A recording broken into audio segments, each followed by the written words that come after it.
Welcome to the Explainer. Today, we're diving into a tool that has absolutely transformed the digital content game, CapCut. Now, if you're a creator, you probably already know that this software puts incredible, professional-grade creative power literally right at your fingertips. It's like having a full studio in your pocket. But recently, a massive federal lawsuit has brought some deeply concerning allegations to light about the hidden data costs of using this free app.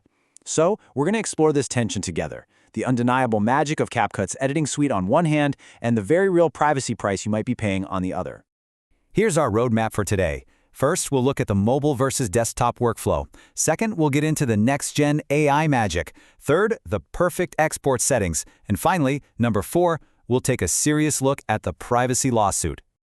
All right, Section 1, Mobile versus Desktop Workflow. Let's get your setup optimized. Okay, let's dive into this. There's this fierce debate out there on where CapCut truly shines, and drawing from the creator Melody at My Gaming Diaries, we can really break this down. The mobile app, it's all about convenience and a social-first design.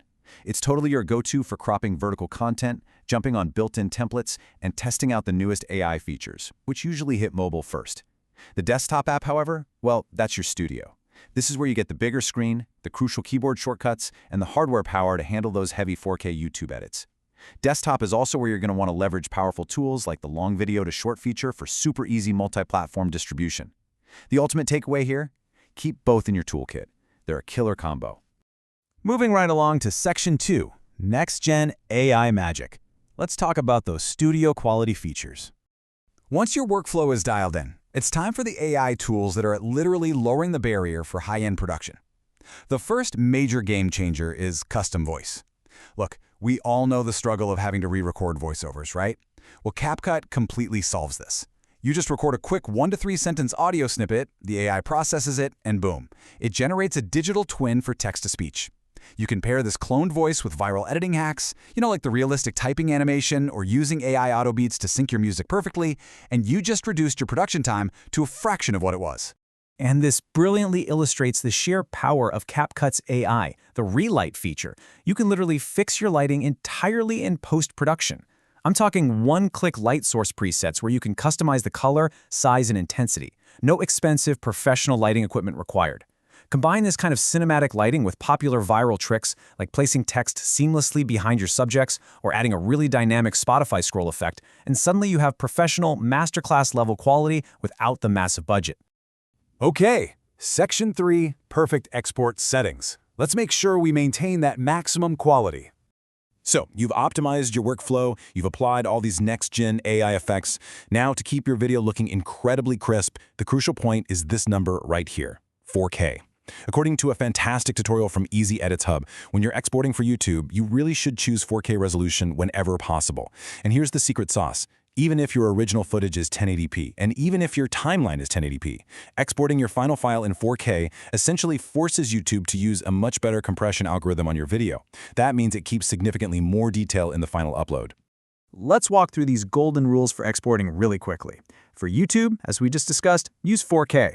For TikTok and Reels, you're going to want to stick to 1080 by 1920 vertical.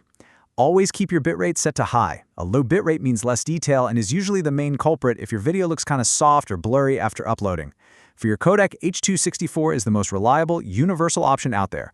Set the format to MP4, and finally, frame rate absolutely must match whatever you edited your timeline in, whether that's 30 or 60 frames per second, just to prevent any weird motion issues. Set these up once, save them, and your quality will be locked in for good. Section 4, the privacy reality. Now, we need to talk about the federal lawsuit. At this point, we must shift our focus to a serious and objective examination of a federal class action lawsuit filed against ByteDance, CapCut's parent company. The amended complaint in Rodriguez v. ByteDance alleges that, quote, the CapCut app collects a broad array of private and personally identifiable data and content from which defendants unjustly profit. This lawsuit is challenging not just the standard data collection we've kind of come to expect from apps, but the specific, highly sensitive types of data the software is allegedly extracting from its users' devices. A central pillar of this legal action relies on an Illinois state law known as BIPA. That stands for the Biometric Information Privacy Act. Simply put, it is a strict privacy law that forbids companies from the unauthorized collection, storing, and disclosure of a person's biometric identifiers. So the question is, What exactly is CapCut accused of collecting that allegedly violates this specific law?